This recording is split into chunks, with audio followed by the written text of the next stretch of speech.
방금 소개받은 김진아입니다. 예. 한국의 블록체인 회사들 대기업까지 포함해서 한 70여 개. 예. 그리고 그 중에 한 25개는 우리 요즘 사회적 논란이 되고 있는 암호화폐 거래소들.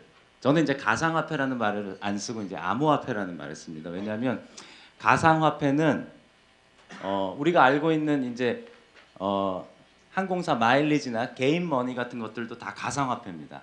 그래서 중앙에 발행자가 있는 어떤 디지털화된 우리가 결제 수단으로 쓸 수, 여기서 말하는 화폐라는 것에 너무 이제 고정관념을 갖지 마시고요. 그렇게 화폐 대용으로 쓸 수 있는 걸 통칭해서 그냥 가상화폐라고 하고요. 개념적으로 그 가상화폐 범주 내에 이 블록체인 기술을 써가지고 제가 이따 블록체인 기술에 대해서 설명을 드릴 텐데 그거를 써서 이제 발행한 그런 디지털 화폐를 우리가 특정해서 암호화폐라고 부르게 됩니다. 예. 그래서 제가 이렇게 개념적으로 암호화폐를 중시해서 말씀드리는 이유는 사실은 우리가 비트코인 열풍이다 뭐 그런 암호화폐들 가격이 막 엄청나게 폭등하고 작년에 이러면서 우리가 그런 현상에 너무 이렇게 그 현상만 그러니까 빙산의 일각인 그 물 위에 드러난 빙산의 꼭대기만 너무 보고 있는데 사실 그 수면 아래 도저하게 흐르고 있는 이 블록체인이란 기술이 훨씬 더 중요합니다.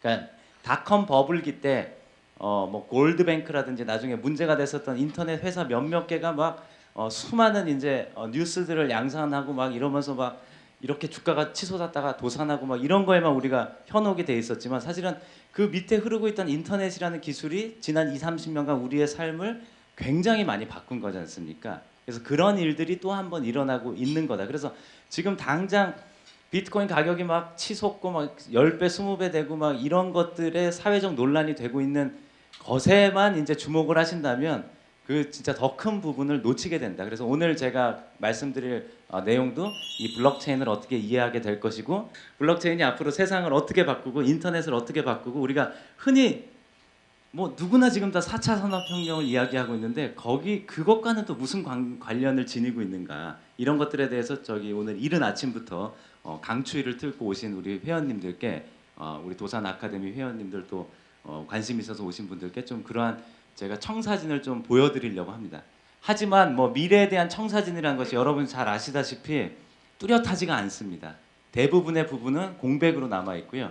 우리가 1997년도쯤에 인터넷이 미래를 어떻게 바꿀 것인가에 대해서 누구도 명확한 답을 내놓지 못했죠.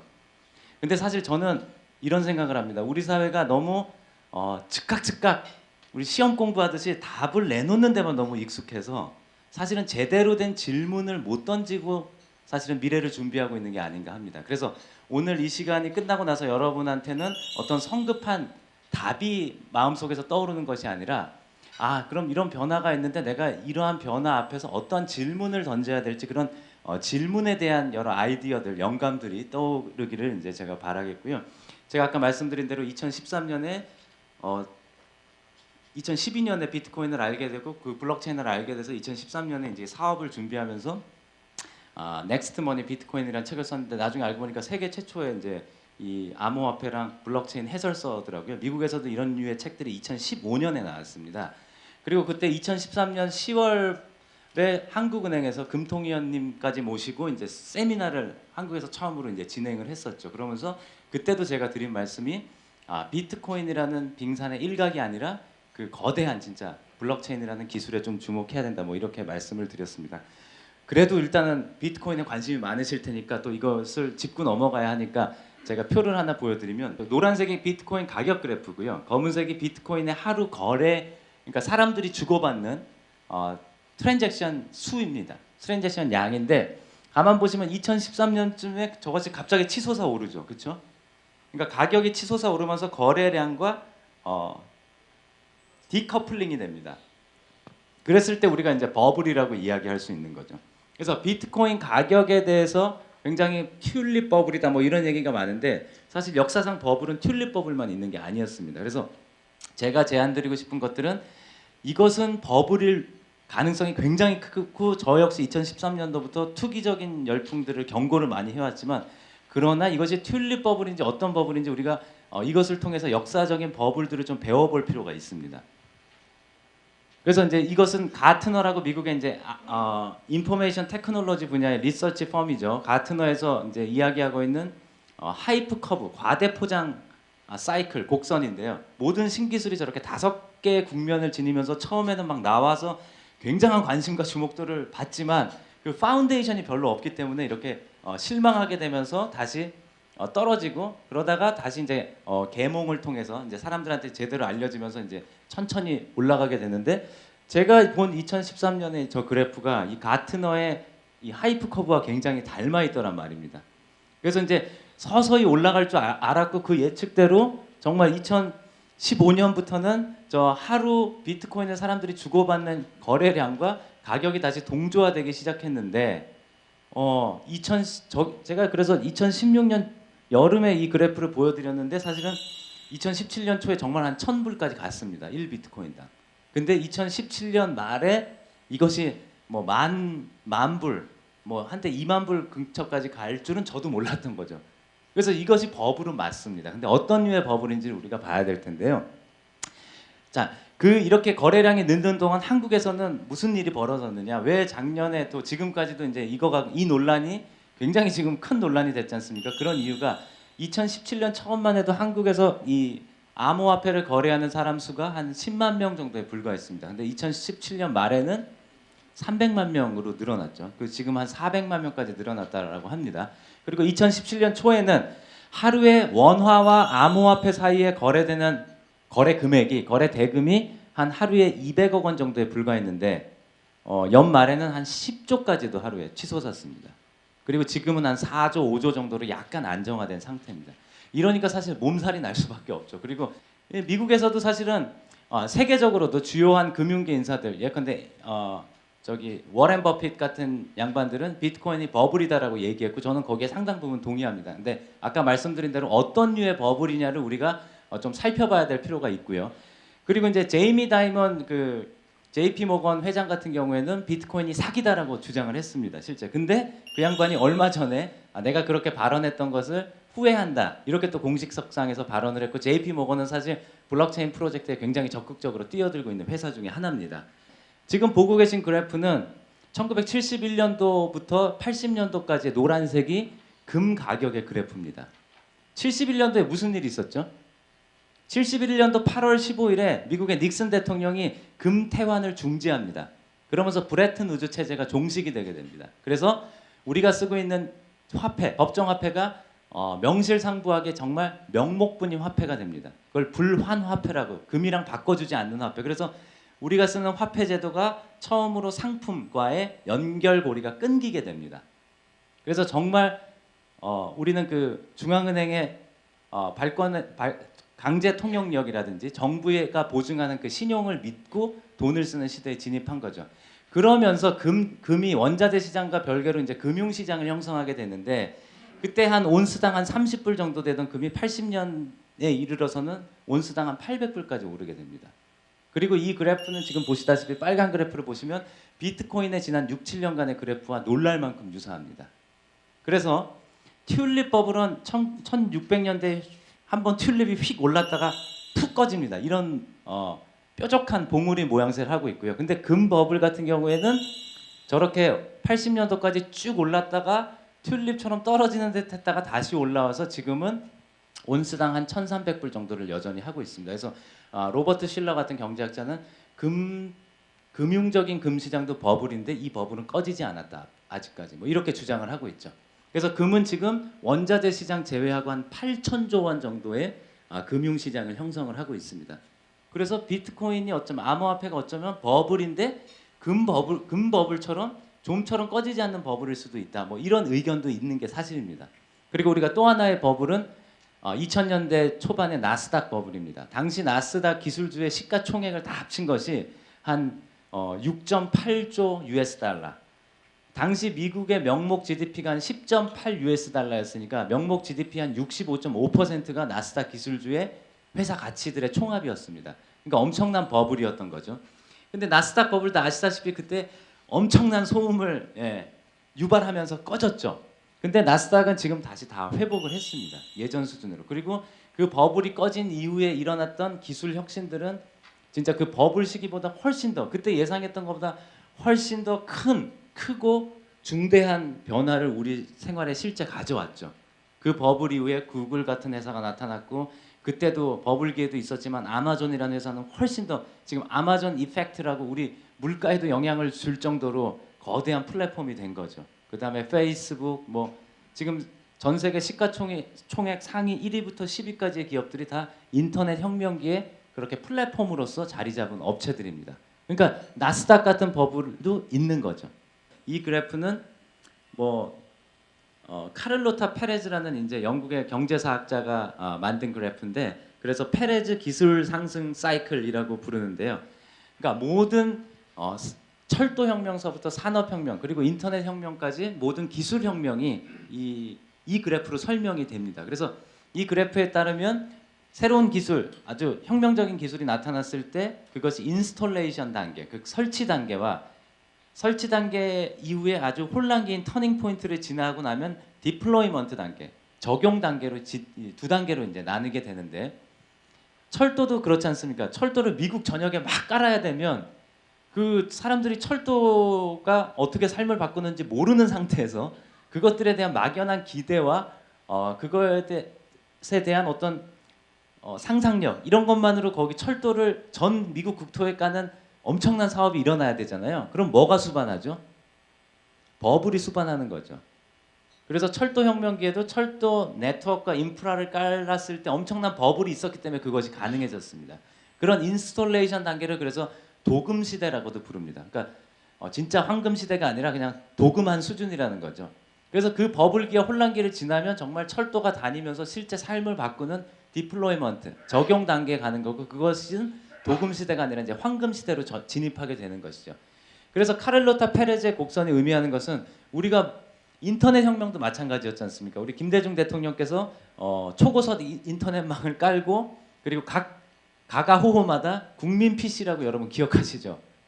국가에서 약간 보조금을 줘갖고 싼 가격에 펜티엄급 컴퓨터를 집집마다 가가호호 한 대씩 놓는 사실 그때 굉장히 비판이 많았던 걸로 기억합니다. 아니 왜 그냥 PC 통신 쓰면 되지 왜 이런 걸 하는 또 이게 무슨 뭐 정부가 나서가지고 이게 괜히 오버하는 거 아니냐라는 게 많았지만 사실은 그러한 과정을 거치고 나서 우리가 인터넷 그 IMF 위기를 극복하고 인터넷에서 약간은 앞서갈 수 있는 그런 초석을 마련했다라고 볼 수 있는 거죠.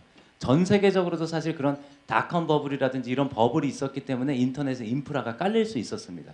산업혁명기도 마찬가지. 그래서 이 프레드 윌슨의 주장은 지금 암호화폐 이 버블기는 이 인스톨레이션 단계 혼란의 마지막에 불과하고 앞으로 터닝 포인트가 경과하고 나서는 이것이 성숙 단계, 즉 골든 에이지로 접어들 것이다. 뭐 이렇게 좀 정반대의 견해를 내놓기도 했습니다. 뭐 저는 무엇이 맞는지 모르겠습니다. 모든 버블은 우리가 지나봐야지 이것이 어떤 버블이었는지를 알게 되기 때문에 저도 그렇게 봅니다. 이것이 어떤 버블일지 모르고 어떤 사람들은 여기서 정말 블록체인의 가능성을 보고 투자하는 젊은이들도 있을 거고 그렇지 않고 정말 한탕주의에 빠진 사람들도 많을 것이고요. 가슴 아픈 일이지만 뭐 그거 가지고 굉장히 어려움을 겪는 분들도 있을 겁니다. 그런데 우리가 이것을 섣부르게 사기나 도박으로만 이렇게 폄하하는 순간 그것의 가능성들은 보지 못하게 됩니다. 그래서 제가 여러분한테 드리고 싶은 말씀은 우리가 지금부터 본격적으로 들어가게 될 블록체인의 한번 본 모습을 보시고 지금 뭐 이거 투자 열풍, 투기 열풍 이런 것들에 대한 판단은 조금 유보하셔도 좋지 않을까 그렇게 말씀을 드려봅니다.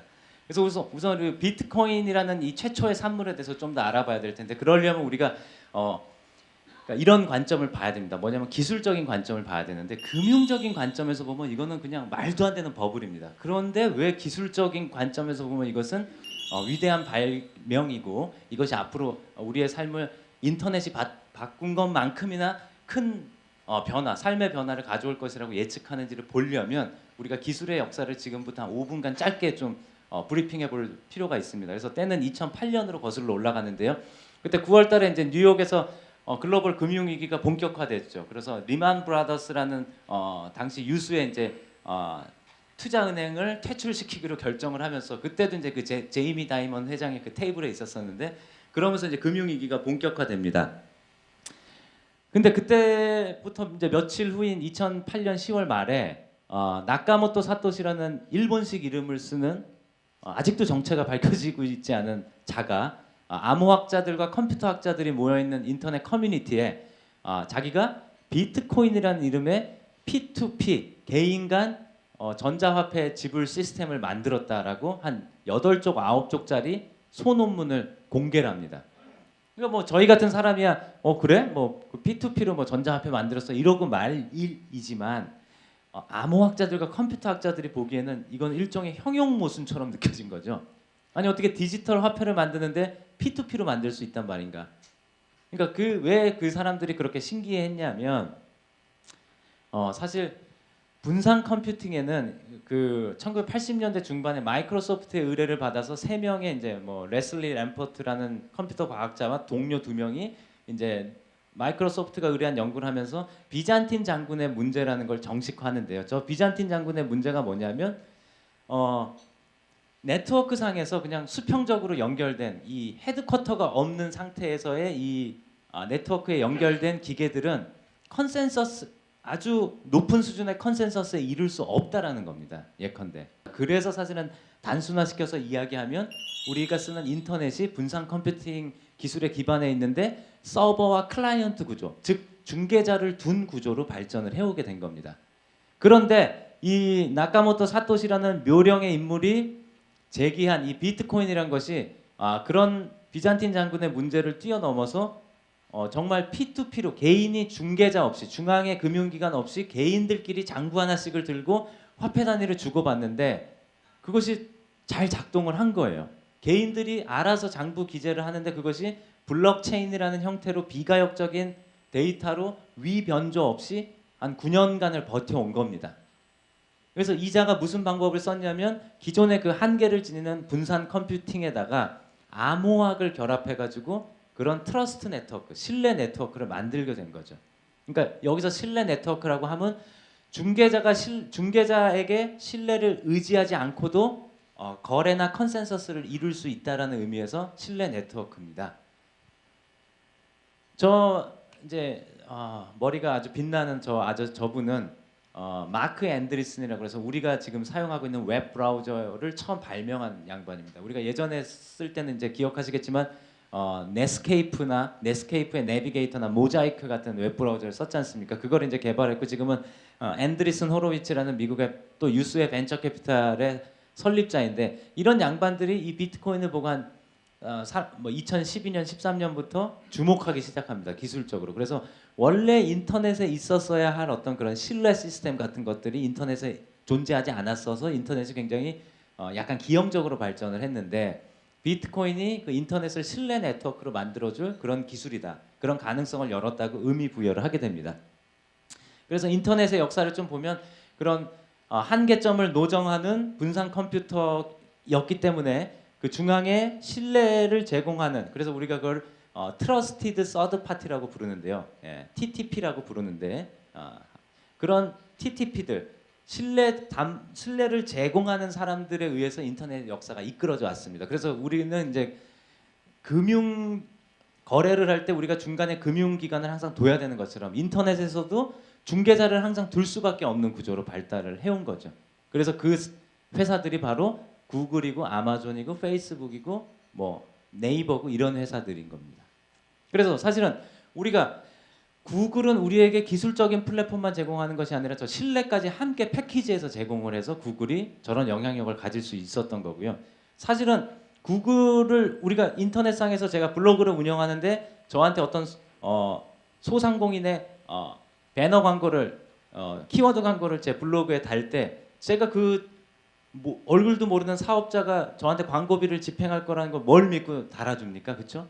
광고주 입장에서도 이름도 뭐 명성도 알지 못하는 블로거한테 제가 광고비를 뭘 믿고 줍니까? 제가 안 달아줄 수도 있는데. 근데 우리는 구글의 애드센스 시스템을 믿고 그렇게 광고주와 조그만 매체들 간에 거래를 하게 되는 거죠. 마찬가지로 아마존을 믿고 물건을 사고 팔 수가 있는 겁니다. 아마존이 중간에서 에스크로를 해주기 때문에 지금 그런 식으로 이제 발전을 해온 거죠. 근데 블록체인이 등장하면서 이제 그러한 산업의 구조가 약간 깨질 수가 있습니다. 왜냐하면 금융도 마찬가지고 인터넷도 마찬가지고 이제는 중개자 없이 개인들이 직접 인터넷도 할 수 있고 금융거래도 할 수 있는 가능성이 열렸다. 이런 가능성을 지금 보고 있는 겁니다. 근데 그것의 최초에 우리가 지금 사고 팔 수 있는 형태로 비트코인이나 이더나 이런 암호화폐들이 있기 때문에 지금 여기에 투기 열풍이 불고 있는 겁니다. 근데 제가 아까 말씀드린 대로 이것은 정말 아주 초기 단계에 불과하다. 그리고 여기에 너무 많은 관심이나 여기에 너무 많은 의미 부여를 할 필요도 없고 반대로 또 이것을 막 사기니 도박이니 죄악시할 필요도 없고 이런 이분법에서 우리가 벗어나서 정말 앞으로의 변화에 대한 제대로 된 질문을 던져야 한다. 그런 말씀을 이 기술의 역사에서 좀 드릴 수가 있겠습니다. 그러면 이런 역사를 지니는데 제가 아주 짧게 브리핑 해드렸는데 그럼 비트코인이나 이런 블록체인상의 암호화폐를 뭐라고 쉽게 얘기할 수 있냐? 오늘 이 자리에서 가시고 난 다음에 이제 가족분들이나 누가 오늘 아침부터 그렇게 서둘러서 나가더니 그래서 뭘 듣고 왔냐? 그래서 so what? 그래서 비트코인 도대체 뭐야? 라고 여러분들이 말씀하셨을 때 가장 쉽게 대답할 수 있는 답은 비트코인이나 암호화폐는 MOIP다. 예. 그러니까 우리가 VOIP가 뭐죠, 여러분? Voice over Internet Protocol입니다. 인터넷 프로토콜 위에다가 우리가 목소리를 실어서 보낼 수 있는 거죠. 그러니까 예전에 VOIP가 개발되기 전에 우리는 어떻게 했습니까? 해외 출장 가서 비싼 국제 전화를 써야 했고 항상 각 나라에 한두 개인 독과점 통신 사업자들의 망을 이용해서 목소리를 실어보낼 수가 있었는데 인터넷이 개발된 이후에는 인터넷에 목소리를 실어보내니까 요즘 출장 가면 누가 국제 전화 쓰나요? 아니면 카톡 영상 메시지 하나요? 카톡 하시죠? 아니면 페이스타임 같은 거 하고 그런 게 이제 VoIP고 산업을 그렇게 파괴를 시킨 거죠. 기존의 통신 산업에 아주 와해적인 혁신을 가져온 건데 예컨대 이거는 머니 오버 인터넷 프로토콜 상에서 화폐같이 밸류를 트랜스퍼 전 지구적으로 이동시킬 수 있는 방법을 우리가 하나 고안해낸 거고요. 그러니까 암호화폐의 경우엔 그런 의미가 돼 있는 거고 그러면 인터넷 프로토콜 상에서 중개자 없이 우리가 다양한 데이터를 거래 당사자들이 각각의 레코드 키핑, 거래 기록을 유지할 수가 있게 된 겁니다. 그래서 이제는 중개자들의 거대한 서버에 의존하지 않아도 된 것이고 이런 것들이 미칠 파급력에 대해서 좀 더 산업적으로 우리가 들여다볼 필요가 있습니다. 그래, 그러면 다 좋다. 근데 블록체인이 이제 앞으로 많이 산업을 바꿀 걸 또 알겠는데 근데 왜 암호화폐가 필요하냐? 그다음에 우리 정부가 말하는 것처럼 암호화폐와 블록체인은 별개 아니냐? 암호화폐가 도박이고 사기니까 이거 불법화해도 블록체인은 발전시킬 수 있는 거 아니냐? 왜 블록체인의 이런 미래가 암호화폐의 가격 급등으로 연결되느냐라는 질문, 의구심이 떠오를 수 있습니다. 거기에 대해서는 이런 가설이 있을 수 있는데요. 이건 역시 이제 인터넷 경제와 블록체인 이코노미의 차이를 이제 보여주는 건데, 예컨대 인터넷 경제에서는 모든 가치가 지난 20년간 인터넷이 정말 세상을 진짜 뒤흔들었지 않습니까? 그래서 엄청난 가치를 진짜 아까 말씀드린 대로 닷컴 버블 때보다도 훨씬 더 큰 가치를 창출했는데 인터넷 경제의 가치는 어디로 다 귀속이 되죠? 인터넷 서비스를 하는 아까 구글이나 뭐 네이버나 이런 인터넷 서비스를 하는 회사들의 주식으로 이것이 다 표상이 됩니다. 이 회사들의 시가총액이나 이런 것들로. 그래서 인터넷이 있기 위해서는 그 밑에 TCP/IP나 HTTP나 이런 프로토콜들이 있는데 HTTP가 있기 때문에 우리가 쓰는 웹이 가능했던 것이고요. IMAP라는 프로토콜이 있었기 때문에 우리가 지금 이메일을 쓸 수가 있는 겁니다. 그 프로토콜들 위해서 예컨대 그 서비스들을 이제 만들 수가 있게 되는 것인데 그 서비스 응용 서비스로만 가치가 다 표상이 되는 거예요. 예.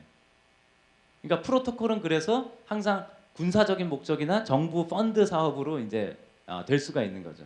재밌는 얘기를 하나 해드리면 월드 와이드 웹을 발명한 팀 버너슬리 영국의 과학자 같은 경우는 정말 우리가 웹을 쓸 수 있게 엄청난 발명을 했는데 그분은 돈을 많이 벌었을까요? 그냥 과학자시죠. 영국 여왕한테 기사자기는 받았습니다. 그래서 우리가 항상 팀 버너슬리 경 이렇게 부릅니다. 그러니까 엄청난 명예와 물론 이제 훌륭한 과학자로서 이제 살아갈 충분한 이제 자산은 모으셨겠지만 반면 이 양반이 월드 와이드 웹을 만들었을 때 6살, 7살 코 찔찔 흘리는 이제 어린이였던 마크 저커버그라는 어린이는 그로부터 한 25년이 흘러가지고 세계 5위의 부자가 됩니다. 저 인터넷 프로토콜들 위에 그냥 애들 장난 같았던 하버드 학생들의 얼굴 책, 페이스북을 만들어가지고 세계 5위 부자가 된 거죠. 그러니까 이것이 당연하다고 생각되는데 약간은 불균형하게 느껴지지 않습니까?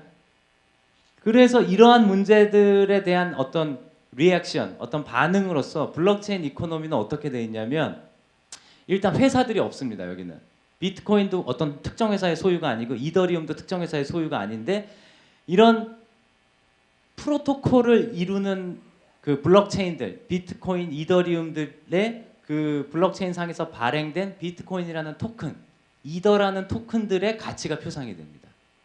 그래서 여기는 프로토콜 단의 가치가 직접 몰리게 되어 있습니다. 그래서 인터넷의 경제에서는 애플리케이션이 fat, 두텁고 프로토콜이 thin, 얇았는데 블록체인에서는 프로토콜이 fat하고 애플리케이션이 thin한 거죠. 애플리케이션이 이제 제가 창업했던 뭐 거래소라든지 지갑 서비스라든지 그런 서비스들이 지금 오히려 더 왜소하고 이 프로토콜 자체에 인터넷 이코노미와 다르게 회사들의 주식이 아니라 그 프로토콜 자체에서 발행된 네이티브 코인들, 그 크립토 토큰들에 직접 사람들이 거래를 하고 투자를 하면서 가치가 커지게 된 겁니다.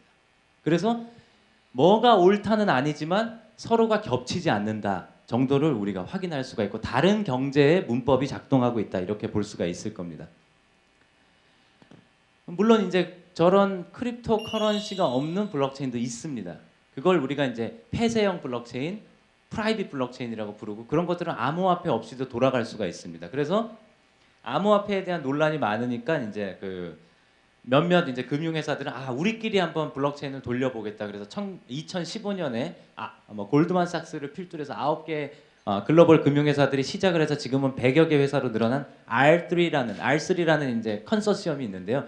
저기는 컨소시엄에 포함된 금융회사들끼리 이 장부 하나씩을 돌리면서 자기들끼리 금융거래를 하는 모델인 거죠. 저기는 그러면은 이제 계약상 이 컨소시엄에 들어온 금융회사들이 알아서 이 노드를 이 네트워크를 장부를 굴리면 되니까 그러니까 사실은 그 보상 체계로 주어지는 암호화폐 같은 게 필요가 없어집니다. 그러니까 저런 건 프라이빗이라고 부르죠.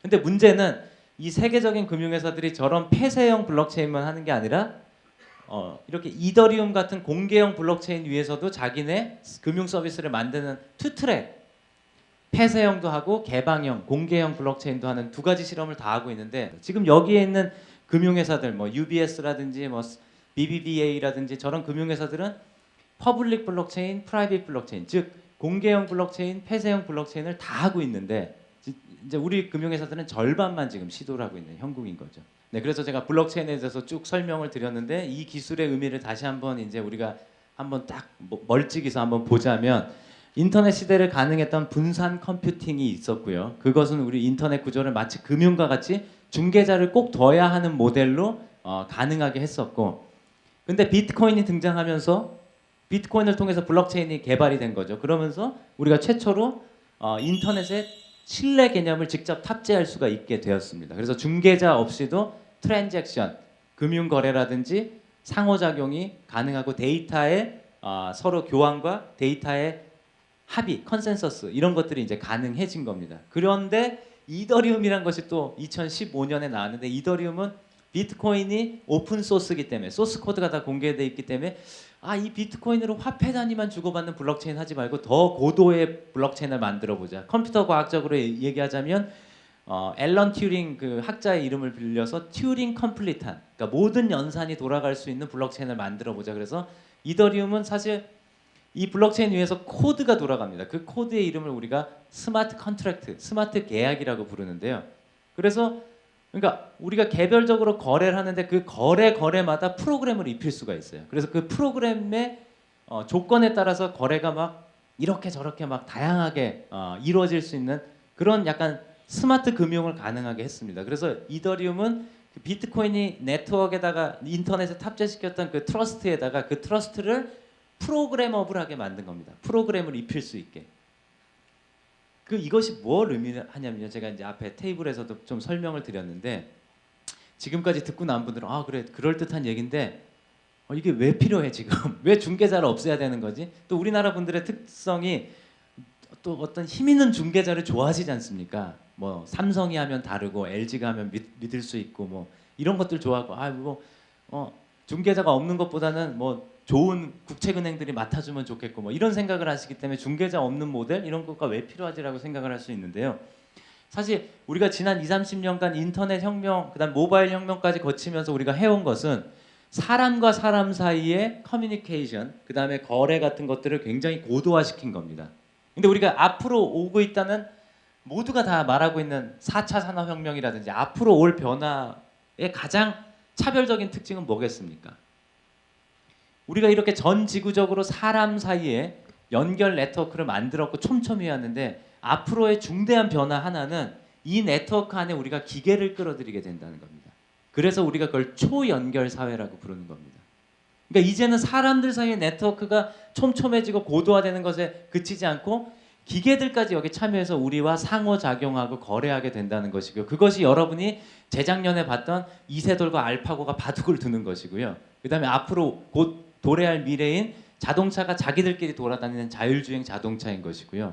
스마트 그리드인 것이고 그것이 그런 것들을 우리가 묶어서 사물 인터넷이고 4차 산업혁명이고 이렇게 부르는 거고 그걸 가장 쉽게 너무 어렵게들 막 얘기하고 있는데 가장 쉽게 얘기하는 거는 이제는 인간뿐만이 아니라 우리가 네트워크에 기계를 끌어들인 거다. 그럼 기계를 기껏 우리 네트워크에 끼어들여서 우리가 고도화하고 부가가치를 창출하는데 중개자를 여전히 두게 되면 기계를 끌어들인 것의 의미가 반감이 됩니다. 왜냐하면 기계와 인간, 기계와 기계끼리의 거래는 다 자동화가 되고 소프트웨어화가 돼야 되거든요. 중개자를 두고서는 그것의 한계가 큽니다. 그렇기 때문에 우리가 기계까지 포함한 초연결 사회를 만들었는데 중개자를 둔 위상의 커뮤니케이션과 그런 네트워크를 유지하게 된다면 마치 자동차가 처음 보급되던 시절 영국에서 일어났던 적기조례와 같은 일이 발생합니다. 무슨 말인고 하니 자동차는 마차나 사람의 보행 속도보다 빠르게 이동하려고 만든 이동 수단인데 자동차가 처음 나왔을 때 의무적으로 조례를 정해서 자동차 앞에 한 사람이 붉은 깃발을 들고 이렇게 자동차 앞에 선행하게 했죠. 그럼 자동차가 그 사람의 보행 속도밖에 속도를 못 내겠죠. 그런 병목 현상이 초연결 사회에서 중개자를 뒀을 경우에 나타날 수 있다. 그렇게 이해하실 수 있겠습니다. 지금 여러분 병원에서 병원으로 옮기려면 어떻게 합니까? 여러분의 의료 정보를. 병원에 가서 막 차트 복사하고 막 이렇게 해서 돈 10,000원 던져주고 그걸 여러분이 물리적으로 갖고 가서 다음 병원에 주고 이래야 되는데 아니 지금처럼 이렇게 기술이 발전한 시대에 웬 그런 복사해가지고 가고 그러냐. 왜 그렇죠? 의료 정보를 함부로 모아둘 수가 없습니다. 예. 모아두면 탈취되기 때문에 그다음에 오용되기 때문에 모아둘 수가 없는 거죠. 프라이버시 문제 때문에. 근데 저런 분산 인터넷과 블록체인이 발전을 하면 그런 것들을 해결할 수가 있어요. 어떻게? 분산 인터넷상에다가 의료 정보들을 암호화시키고 잘게 쪼개서 딱 퍼뜨려 놓는 겁니다.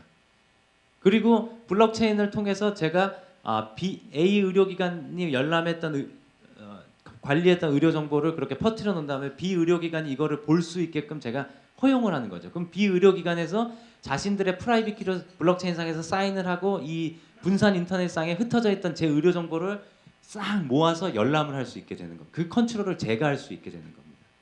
그 다음에 그 정보는 인터넷상의 분산 스토리지에 다 저장이 되기 때문에 탈취당하거나 이럴 염려가 현격하게 줄어드는 것이죠. 개인정보 역시도 그렇게 분산 스토리지와 블록체인이 결합되면 개인정보 역시도 그렇게 고도로 많은 나에 대한 정보가 분산 인터넷상에 산재해 있다가 내가 금융기관에 갔을 때 나의 금융 페르소나를 이 금융기관이 열람할 수 있게 할 수가 있고요. 블록체인상에서 그 권한에 대한 것들이 암호학적으로 할당이 되게 됩니다. 그런 식으로 해서 우리가 지금과는 다른 인터넷 시스템을 가질 수가 있게 되는 겁니다. 그래서 제가 아까 말씀드린 팀 버너슬리 경이 연말에 이제 블록체인과 인터넷이 커넥트 연결될 거다 곧 뭐 이런 전망을 했고 여러분 기억하시겠지만 연초에 마크 저커버그가 인터넷의 중앙 집중화의 문제를 사실은 되게 역설적이죠. 중앙 집중화의 최대 수혜자인데 자기가 중앙 집중화의 문제를 지적하면서 올 한 해 동안 블록체인과 암호화폐에 대해서 공부하겠다 뭐 이렇게 얘기하는데 그 맥락에 바로 이러한 흐름들이 있는 겁니다. 이런 흐름들이 있는데 사실 지금 비트코인 가격이 뭐 1,000만 원 하건 2,000만 원 하건 그게 뭐 중요합니까? 그건 진짜 현상일 뿐이고 한때 그냥 열병일 뿐입니다. 예. 그 밑에 있는 정말 거대한 흐름들을 좀 보실 필요가 있겠고요. 그래서 한국에서도 지금 여러 프로젝트가 있고 아까 말씀드린 대로 저희 한국 블록체인 협회에 가입된 회사들도 한 70여 개 되고 지금 정부가 약간만 더 우호적인 이제 입장이 되면은 들어오려고 지금 대기 중인 대기업들이 꽤나 많습니다. 왜냐하면 우리 대기업들도 우리 금융회사들도 아까 말씀드린 대로 퍼블릭 공개형 블록체인이건 폐쇄형 블록체인이건 이제 실험에 나설 수밖에 없는 때가 다가오고 있기 때문입니다. 지금까지 뭐 거의 대부분 말씀드렸는데 작년에 또 이제 우리 화제가 됐던 것 중에 ICO라는 개념이 있지 않습니까? 거기에 대해서 모르는 분들도 많을 거고 사실 저는 이게 작년에 굉장히 맹아적인 수준으로 나타났지만 앞으로 자본시장에 큰 영향을 미칠 것이다. 이런 예측을 하는 사람으로서 ICO에 대해서 좀 말씀드리고자 합니다. 제가 아까 말씀드렸지만 인터넷 이코노미는 그렇게 주식시장에 상장된 서비스 회사들, 응용 서비스 회사들의 주식으로 가치가 표상되는데 이 블록체인 이코노미는 프로토콜에서 직접 발행한 토큰들의 가치가 직접 표상이 되면서 다른 경제 시스템을 갖고 있다고 말씀드렸지 않습니까? 그래서 저는 이 화폐라고 좀 부르지 않겠습니다. 이 암호 토큰, 이 크립토 토큰, 그러니까 암호 증표들이 거래되는 시장, 지금 암호화폐들이 원화로 거래되는 시장이 블록체인이라는 새로운 경제 체제를 만드는 새로운 의미의 자본시장이다. 이렇게 좀 의미 규정을 하고 싶고요. 그 자본시장이 있기 때문에 예전에는 군사적 목적이나 국가 펀드를 통해서만 제한적으로 개발이 이루어졌던 그 프로토콜 안에 프로토콜 레이어에서의 기술 개발이 앞으로 활성화될 것이다. 그런 의미를 가지고 있다. 좀 그렇게 말씀을 드리고 있고요. ICO는 Initial Coin Offering. 그래서 우리가 흔히 말하는 IPO, 기업 공개, Initial Public Offering에서 P자를 코인자로 바꾼 거죠. 여기 뭐 코인이라는 단어에 너무 이렇게 신경을 쓰지는 마세요. 예. 저게 코인일 수도 있고 그냥 증표, 토큰일 수도 있고 화폐라고 하니까 우리가 굉장히 많이 헷갈리는데 그래서 이거는 자본시장의 미래를 많이 바꿀 거다라고 보고 있고 이 인도계 미국인은 나발 라비칸트라고 미국 실리콘밸리의 투자 문화를 굉장히 많이 바꾼 사람이고 저희 코빗의 초기 투자자이기도 했었는데요. 저런 양반들이 사실 2014년부터 이제 비트코인이 단순히 화폐나 어떤 프로토콜이나 이런 것이 아니라 소프트웨어의 비즈니스 모델을 바꿀 거다라고 예상을 했는데 지금 그렇게 되고 있는 게 ICO인 겁니다. 이 예상이 뭐냐면 앞으로 천재적인 소프트웨어 개발자들이 그러니까 아까 제가 말씀드린 대로 초연결 사회가 오고 지금 4차 산업혁명이 오고 이런다는 건 앞으로 더 많은 소프트웨어가 우리한테 필요하다는 건데 소프트웨어 개발자들이 비즈니스 스쿨 나온 경영 전문가나 로스쿨 나온 변호사들한테 질질 끌려다니면서 상법상의 회사 만들고 이사회 구성하고 뭐 정관 만들고 막 이럴 필요가 없다는 거예요. 자기가 개발하고 싶은 오픈소스 프로토콜을 개발을 하면서 거기에 필요한 돈은 이 토큰 코인 마켓 같은 이 거래소들 같은 이런 것에서 사람들의 자본 조달을 직접 받을 수가 있게 된 겁니다. 그래서 이더리움이 2014년에 제가 아까 말씀드린 대로 우리가 비트코인을 더 개량화시켜서 튜링 컴플리트한 연산이 돌아가는 블록체인을 만들겠어 하니까 전 세계에서 사람들이 당시 가치로 200억 원 정도의 비트코인을 보내줍니다. 그걸로 스위스의 파운데이션 재단법인을 만들어가지고 걔들이 프로젝트를 시작하고 진짜 한 1년 반 만에 이더리움 버전 1.0을 내놓고 지금 굉장히 큰 저게 된 거죠. 예. 그거 만들었던 애가 당시에 20대 초반이었어요. 비탈릭 부테린이라는 러시아계 캐나다인이죠. 그리고 뭐 한 3명의 개발자들이 진짜 그런 프로젝트를 한 거죠. 회사를 만들 필요도 없었습니다. 새로운 블록체인을 만들고 거기에 알고리즘을 만드니까 여기에 동의하는 전 세계 많은 사람들이 돈을 보내줬던 것이고 자금을 그다음에 자금보다 더 중요한 게 전 세계에 많은 우리가 채굴자라고 부르는 사람들이 자신의 컴퓨팅 리소스와 컴퓨터 자원과 전기세를 들여서 이 이더리움이라는 네트워크가 지구상에서 가장 분산화가 잘 된 월드 컴퓨터가 될 수 있는 초석을 마련해 준 겁니다. 지금 지구상에서 월드 컴퓨터에 저는 2개가 대결하고 있는데 하나는 아마존 웹 서비스입니다. 아마존 웹 서비스는 가장 중앙 집중적이고 가장 고전적인 방식으로 월드 컴퓨터, 진짜 지구 컴퓨터가 되고 있고요. 그 대척점에서 가장 분산적이고 가장 새로운 방식으로 월드 컴퓨터, 그러니까 아마존처럼 자기네가 데이터 센터 지어갖고 중앙 집중적으로 하는 게 아니라 전 세계 자발적인 제공자들로부터 컴퓨터 자원과 이런 것들을 컴퓨터 파워를 모아가지고 이 분산 네트워크, 분산 컴퓨터를 만든 네트워크를 만든 게 바로 이더리움입니다. 그래서 앞으로는 그렇게 회사 방식으로 인터넷 이코노미식으로 접근하는 것과 이 블록체인 이코노미 방식으로 직접 블록체인과 알고리즘을 만들어서 그것의 전지구적인 네트워크를 만드는 방식이 경쟁할 것이다라고 보고 있고요. 이런 어프로치를 한 기업들이 작년에 이 토큰 세일, 이 ICO를 통해서 모아들인 금액이 한 4조 원 정도 됩니다. 참고로 2016년 우리 한국 전체 벤처 투자액이 2조 4천억 원입니다. 그리고 미국의 얼리 스테이지의 시드 펀딩과 엔젤 펀딩의 규모가 미국 전체에서 한 3조 몇천억 원 정도 됩니다. 그러니까 이제는 굉장히 중요한 자본시장의 한 분야, 섹터로 자리 잡게 된 것이고요. 그래서 새로운 방식의 ICO나 이런 것들에 기존의 컨벤셔널 인베스터들, 전통적인 투자자들도 참여하기 시작했다. 그래서 저는 앞으로는 이제 어떻게 될 거냐. 우리 손정희가 작년에 우리 마사요시 손이 작년에 100조 펀드를 만들었지 않습니까? 사우디 왕자들과 함께. 예. 그래서 100조 펀드 만들어서 작년에 벌써 한 20조, 30조 썼을 거예요. 예. 우버까지 투자하고. 아까 말씀드렸지만 한국 전체가 2조 4천억 원인데 벤처 투자액이 손정희 혼자 만든 펀드가 한 해에 2, 30조를 쓰고 있습니다. 그런 식으로 저는 메가 펀드와 이런 ICO처럼 자본시장의 진짜 개미 부대들, 전지구적인 개미 네트워크가 앞으로 격돌하게 될 것이다. 점점 세상은 이렇게 아주 거대화된 중앙과 아주 분산화된 탈중앙화된 이런 집합적인 어떤 흐름들이 격돌할 것이다. 마치 월드 컴퓨터를 놓고 아마존 웹 서비스와 이더리움이 격돌하는 것처럼 앞으로는 중앙화와 가장 효율적인 중앙화와 탈중앙화 사이에 전투가 벌어질 것이고 거기서 이제 여러분들이 보시면 아까 말씀드린 우리가 초연결 사회로 가는 터닝 포인트가 거기서 스파크가 일어날 것이고 그 단계를 지나면 어떤 것이 중앙화가 이길지 탈중앙화가 이길지 아니면 둘 사이의 황금 비율이 정해져서 우리에게 진정한 골든 에이지, 디플로이먼트, 적용과 성숙 단계로 이르게 할 것이라는 게 뭐 지금 제가 할 수 있는 예상이고요. 제가 여러분에게 답을 오늘 드리기보다는 여러분들이 이러한 그러니까 사실은 비트코인이 무슨 가짜 돈인 것 같은데 그걸로 투기가 뭐 하고 있으니까 이게 도박이야 사기야 뭐 아니야 뭔 미래가 있을 거야 뭐 이런 무의미한 논쟁보다는 이것의 기술사적 의미 그다음에 금융적으로 보더라도 버블에도 여러 종류가 있다라는 이런 여러 고려들 그리고 우리가 입으로만 입버릇처럼 뭐 정치권이든 어디선 이야기하고 있는 4차 산업혁명의 의미가 기계까지 참여한 초연결 네트워크를 만드는 일이라는 거 그리고 그 기계들이 참여했을 때 우리가 그 기계들과 상호작용하고 거래할 준비가 되어 있느냐 하는 점들 그런 점들에서 여러분들이 무엇을 하실지에 대한 답을 성급하게 찾으시기보다는 오늘 이 시간을 통해서 제대로 된 질문들을 던져보는 시간들을 가져봤으면 좋겠습니다. 저는 한국 사회가 너무 성급한 것 같아요. 뭐가 나오면 바로 누군가는 답부터 제시해야 되고 그러니까 정부도 허둥지둥거리고 전문가란 분들도 허둥지둥거리고 학계에서도 차분한 연구를 못합니다. 근데 언제나 중요한 것은 제대로 질문하기이지 성급하게 답을 내놓는 게 아니고 우리는 더 이상 그런 시험 공부하는 식으로 경제를 운영한다거나 미래를 설계하지 않았으면 좋겠고요.